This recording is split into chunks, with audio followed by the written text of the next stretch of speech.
we will be a self-reliant, sovereign country that stands on its 2 feet.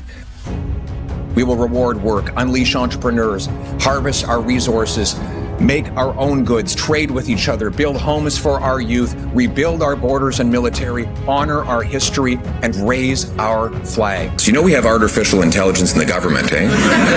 To preserve that flag and its promise, we must work together, fight together, and win together. That is what it means to put Canada first. Pierre Poilievre took to the stage in Ottawa with a clear message. Canada needs strong leadership, and he is the only one who can provide it. His speech, delivered at the Canada First event, was a direct appeal to patriotism, economic strength, and national pride. Because that is the promise that this country makes to every Canadian, regardless of birthplace or background, that anyone from anywhere can achieve anything, that hard work gets you a great life with a beautiful house on a safe street, protected by brave soldiers under a proud flag. Anna and I are deeply grateful that this country made and kept us that promise. And it's actually why we've decided to get into this line of work and fight for it our entire lives. Held on Flag Day, the event marked the 60th anniversary of the first time the maple leaf flag flew on Parliament Hill, a symbol deeply tied to Canada's identity. As we move forward, I'd like to ask you a quick favor to subscribe and like this video. It takes just a second and helps us so much. Pierre Poilievre didn't hold back when addressing the threat of tariffs from Donald Trump. Instead of taking a cautious diplomatic approach, he tackled the issue head-on, arguing that Trump's aggressive trade stance proves what conservatives have been saying all along. Sometimes it does take a threat to remind us what we have, what we could lose, and what we could become. The unjustified threats of tariffs and 51st statehood of Donald Trump have united our people to defend the country we love.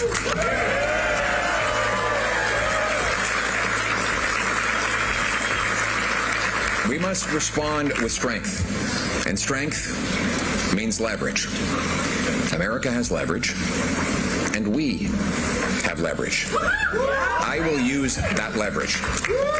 Retaliation is only the beginning. Yes, we need to retaliate. If they put tariffs on our steel and aluminum, I will put tariffs on their steel and aluminum. If they hit us with generalized tariffs, we will respond dollar for dollar. Yes, we will carefully target American goods that we don't need, can produce ourselves, or we can get elsewhere to maximize the impact on Americans while minimizing the impact on ourselves. For years, Poilievre and his party have warned that Canada needs to strengthen its economy, lower taxes, and become less dependent on external forces. Now, with Trump threatening to slap tariffs on Canadian goods, Poilievre is making it clear. This is exactly why conservative policies matter. According to Poilievre, the current situation exposes the failures of the Liberal government's economic strategy. He pointed to key issues where conservatives were supposedly ahead of the curve: capital gains tax, carbon tax, pipelines, LNG, border security, and even national pride.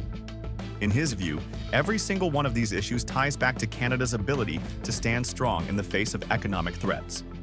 If you want conservative policies, you will have to vote conservative. Coming election will decide whether Canadians want Mr. Carney's sneaky, job-killing, inflationary carbon tax, or whether they want to axe the tax for everyone, for real, forever, with the common-sense conservative. Now, I know Mr. Carney's going to try to plagiarize my policies right before the election, policies he has long opposed. But don't believe a word. In just a few months ago, did you hear about this? Mr. Carney moved his company headquarters to New York, Donald Trump's hometown, shifting jobs and investment into the U.S., just like Trump wanted. He opposed pipelines in Canada while his company bought them in the Middle East. He supported Trudeau's carbon tax in Canada while he profited off of investing in coal in the United States of America. He put his profit before our people. Carney cashed in, Canadians lost out. If he wins, Canada loses. The carbon tax, for example, has made it more expensive to do business in Canada, putting the country at a disadvantage when competing with global markets. Similarly, Liberal hesitation on pipelines and energy projects has left Canada vulnerable, while other nations, including the US, have moved ahead. But he didn't stop at criticism. Poilievre also laid out his plan for how Canada should respond if Trump follows through with his threats. His solution? Hit back hard. That are almost as big as the one that President Trump is threatening. That's why we sell twice as much to the Americans as we do to ourselves. This is madness, my friends.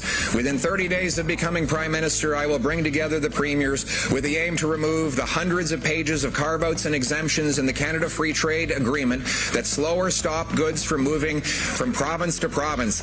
We will set up a blue seal test and trade that provinces test and licensing process, so that provinces can accept and allow doctors and nurses from all across the country.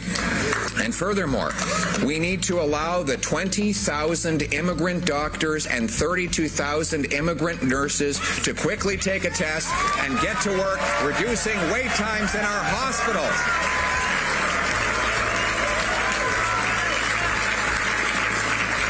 And to get the deal done, this will boost our GDP. Billions of dollars of extra tax revenue will result not from higher rates, but from a bigger, freer economy. And I will use the extra federal revenue from free trade to pay a bonus to each province that voluntarily knocks down barriers and opens up its market to fellow Canadians.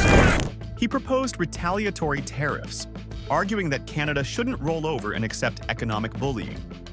Instead, he believes the country should flex its economic muscle, making it clear that any action against Canadian businesses will be met with equal force. In his view, Canada has leverage, it just needs a leader willing to use it. Poilievre painted a picture of an economy that thrives when the government gets out of the way. He argued that high taxes on investment, excessive regulation, and a lack of focus on key industries have all made Canada less prosperous than it could be. Yes, we will carefully target American goods that we don't need, can produce ourselves, or we can get elsewhere to maximize the impact on Americans while minimizing the impact on ourselves.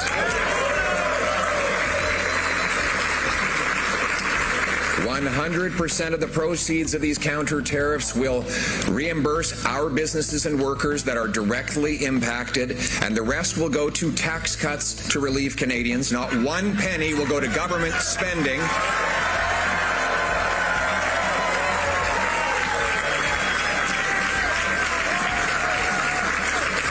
We cannot use this crisis as yet another Liberal excuse to raise taxes or to do money printing, spending, which will only cause inflation. What we will do instead is use our leverage to fight back. We will make sure that Americans know that they will be paying the tariffs they impose on us. I will send the clear message so that everyone in key American states understands that they will pay the price for the decisions to punish our country. Refinery workers, home builders, automakers, and others will need to know that their jobs depend on the goods we sell them. His solution is simple: cut the red tape, unleash the power of the private sector, and create an economy where businesses can flourish. But it's not just about numbers on a spreadsheet.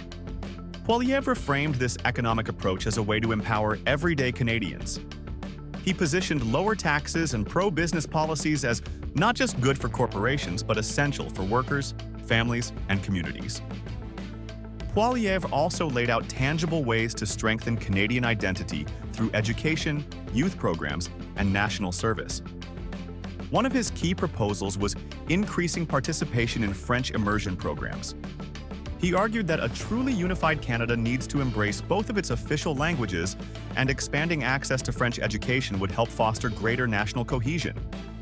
Beyond language, he also emphasized the importance of national service programs, particularly among young Canadians. He proposed expanding the cadet and rangers programs, particularly in the North, as a way to instill discipline, leadership, and patriotism in the next generation. Part 1 of our Canada First plan for our north will add 2,000 more Canadian Rangers, our eyes and ears in the north. It will deliver 4 heavy icebreakers for the Coast Guard and the Navy, and we will establish Canada's first permanent Arctic base since the Cold War, CFB Iqaluit. The focus on the Rangers program was also significant.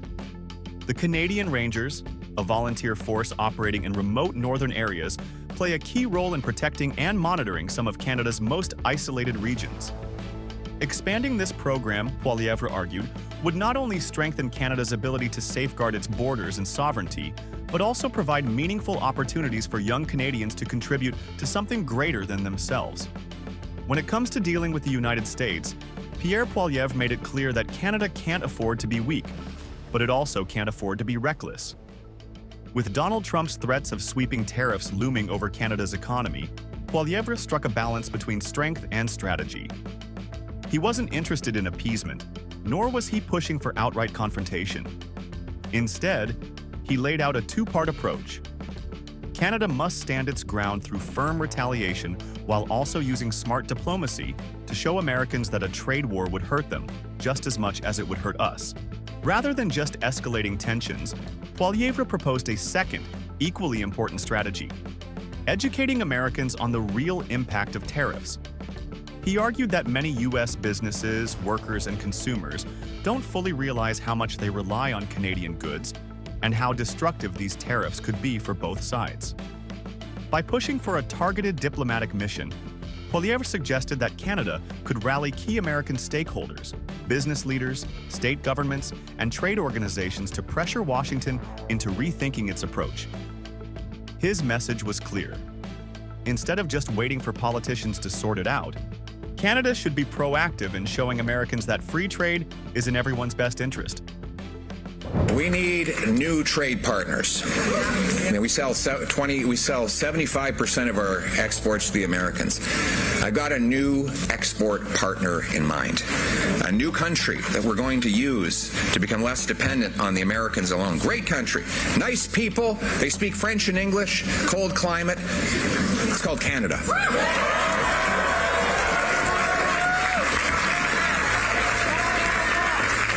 Right now, we have tariff barriers between our provinces that are almost as big as the one that President Trump is threatening. That's why we sell twice as much to the Americans as we do to ourselves. This is madness, my friends.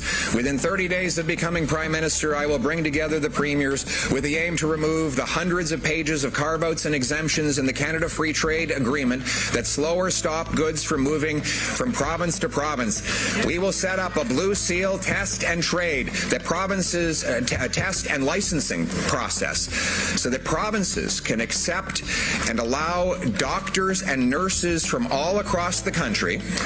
And furthermore, we need to allow the 20,000 immigrant doctors and 32,000 immigrant nurses to quickly take a test and get to work, reducing wait times in our hospitals.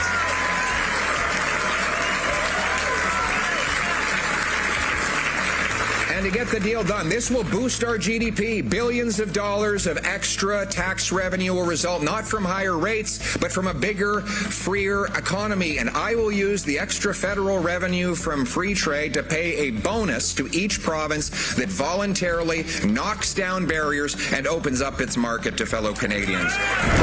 Poilievre didn't just talk about policies. He took direct aim at his political opponents, especially the Liberals, calling out what he saw as their shifting and contradictory attacks against him. He pointed out a pattern. First, they dismissed him entirely, claiming he had no real policies. Then, when it became impossible to ignore his growing influence, they switched tactics, accusing him of being too extreme and warning Canadians that his policies would be dangerous.